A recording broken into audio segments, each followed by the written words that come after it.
You know, some days you walk into a place just thinking you'll get the job done. Nothing special, no drama, just in and out, right? But life's got its own plans. Loves to throw a curveball when you least expect it.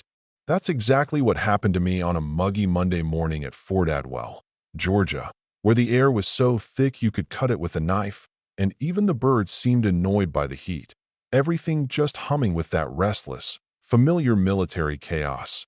Boots pounding on wet gravel, old trucks backfiring, the smell of burnt coffee trying to cover up the JP8 fuel, and everyone's nerves wound tight enough to snap.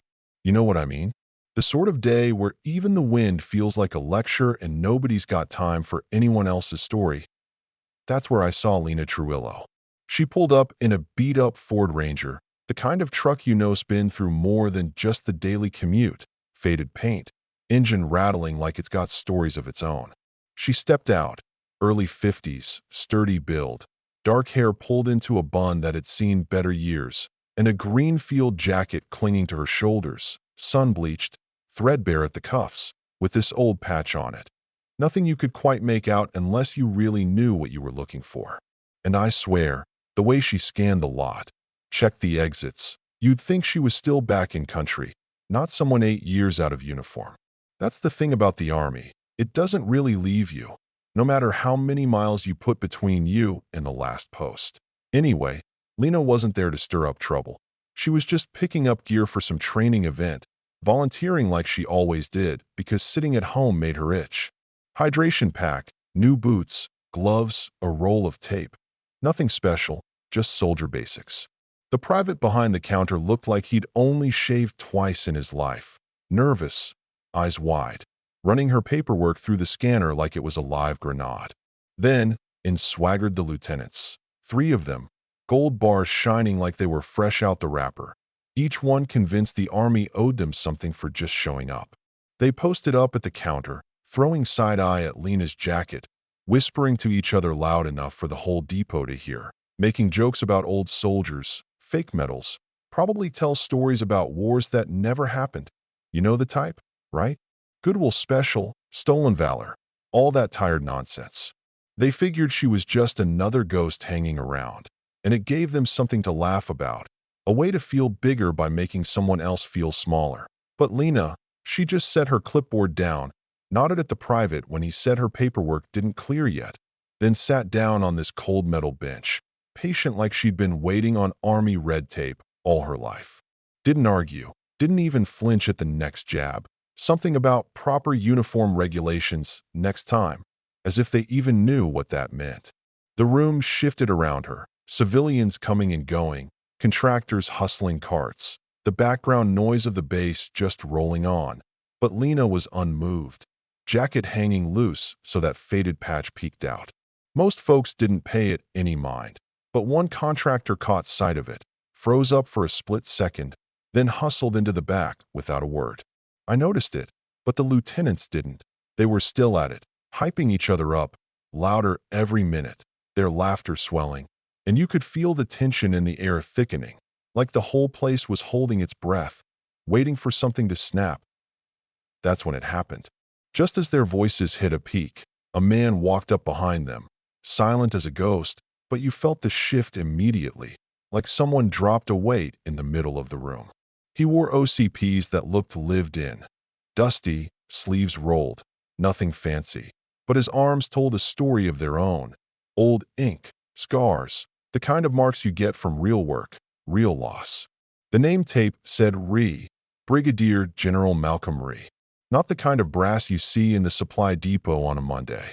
And without saying a word to those lieutenants, he just picked up a cup of coffee, walked straight over to Lena, who still hadn't budged, and stopped right in front of her, casting a long shadow. He looked down and, with a voice more force than volume, asked, "That patch on your shoulder, where do you serve?" And Lena, cool as ever, didn't even look up, just answered, 519th Echo, finished up at Crimson Ridge. That meant nothing to the lieutenants, but you could see it hit General Rhee like a gut punch, the kind of detail you don't find in any official record, just whispered in late-night halls and half-erased reports. He knelt down a bit, met her eyes, and said, real low, Echo ran interference at Crimson Ridge, drew fire, gave us an opening, saved 3 vehicles, 57 souls.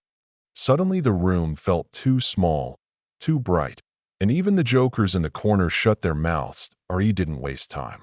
He called over the sergeant major, had Lena's file up in 30 seconds, voice sharp, full of the kind of respect you can't fake. Full cooperation. No questions. That's a direct order, he said, and you could almost hear the lieutenants shrink into themselves. The private found the override code faster than you'd think possible, handed over Lena's boots, hydration pack, gloves, the works. No more red tape, no more questions. The lead joker, Myers, tried to step up and mumble an apology, eyes down. "Ma'am, I didn't realize." Lena cut him off, gentle but direct. "You didn't ask." Sometimes that's all there is to say, and it lands harder than a punch. General Ree walked her out, base life spinning back up around them. But the whole place felt changed, you know? The story of the woman in the faded jacket would ripple through the base by noon. How she'd turn out to be the real deal, a ghost from units nobody even admitted existed, and how the ones who mocked her had to eat their words in front of everyone. They paused by the parking lot, sun glaring off the blacktop. General Ree turning to her, voice soft now. "We've got a training exercise coming up next month. Ops could use someone who's been there. You in?" Lena just shrugged. "Might be good for the young ones to see how it's really done." He smiled. That tired, knowing smile you only get from too many deployments, too many stories that never get told. "Might be," he said, and left it at that. 2 veterans bound by something deeper than uniform, words not needed. Lena tossed her new gear in the back of the Ranger, boots thumping in the dust, and for the first time in a long time, that old jacket felt like it truly belonged again. No fanfare, no handshake line, just the quiet dignity of a job done and a price paid. She drove off, base receding behind her, sun just starting to dip, and maybe, just maybe, a little lighter for it. Now, let me ask you, have you ever seen someone endure disrespect with nothing but strength? Do you think those who served in the shadows deserve more than just a passing mention? Drop your thoughts below. Hit subscribe if these stories speak to you, because there are more heroes out there than we'll ever know, and they deserve more than just silence. You ever have one of those weeks that just won't let go? Like you keep thinking you've put the past behind you, and then, out of nowhere, it comes back around, sometimes in the weirdest ways? That's how it was for Lena after that morning at Fort Adwell. She figured it was done. Just another base story. Just another Monday survived. But word gets around in the Army, faster than wildfire. And sometimes the folks who hear it are the ones you least expect. It was 3 days later, late afternoon, sky bruised purple with summer storms rolling in, when Lena's phone buzzed, an unknown number, military exchange, probably a robocall. She almost let it ring out, but something told her to answer. "This is Trujillo," she said, and on the other end, a woman's voice steady, with that unmistakable edge of someone who spent more time giving orders than taking them. "Miss Trujillo, this is Colonel Patrice LaSalle, Ops Command. I heard about the incident at Adwell. Would you mind coming in to debrief? Could use your perspective and, frankly, your experience." Now, Lena wasn't one to chase trouble, but you know, old habits die hard. Next morning, she's on base again, this time in civvies, the old jacket hanging on her arm, a little cleaner than last week. The waiting room outside Ops was dead quiet except for a young staff sergeant pacing the floor, sweating bullets, clutching a notepad like it was a lifeline. Before Lena could even settle in, the sergeant looked up, barely old enough to shave, trembling, and blurted, "Ma'am, I just wanted to say I heard what happened. Thank you for what you did, for what you still do." People talk, but nobody ever tells the whole story. Lena just nodded, gave him a smile that said, "It's okay, kid, you'll be fine." Inside the briefing room, things felt different. Colonel LaSalle didn't waste time, laid out the issue plain. Morale in the ranks was tanking, too many young officers letting power go to their heads, too many old stories being forgotten. "We're seeing this everywhere," LaSalle said, tapping a stack of complaint forms. "It's like no one wants to learn from the ones who actually lived it." She asked Lena, point blank, if she'd consider helping, not just with training, but as an advisor, Maybe even leading a panel on unit history and ethics. At first, Lena laughed it off. Me? You want me to get up and lecture those kids? They won't listen to an old has-been in a thrift store jacket. But LaSalle shook her head. No, I want them to see what real leadership looks like. You don't need medals for that. The room fell quiet for a second, just the hum of the air conditioning and the distant crackle of thunder.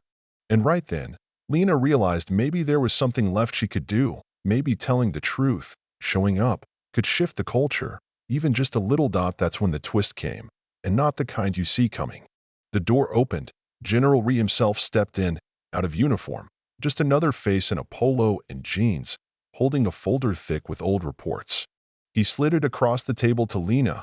Inside were photos, commendations, letters from soldiers whose lives she'd impacted without ever knowing. I figured you ought to see these, he said, voice softer than before. Some debts never get paid, but stories like yours, they matter. More than you think.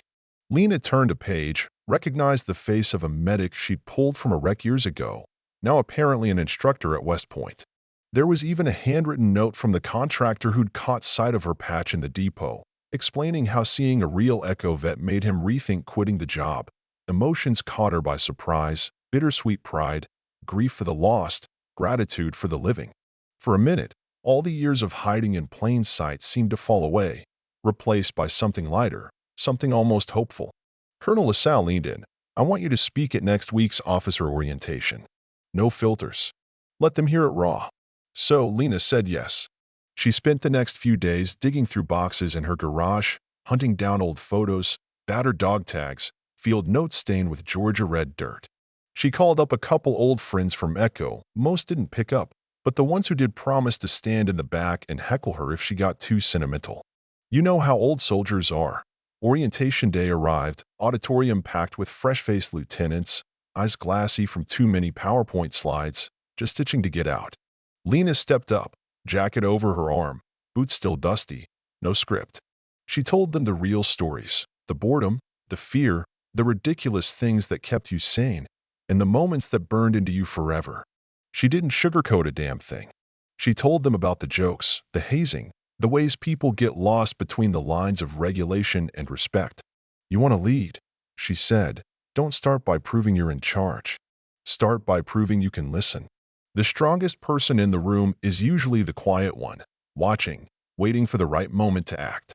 And sometimes, the patch you laugh at is the one that saved your ass before you were even born. Something shifted that morning.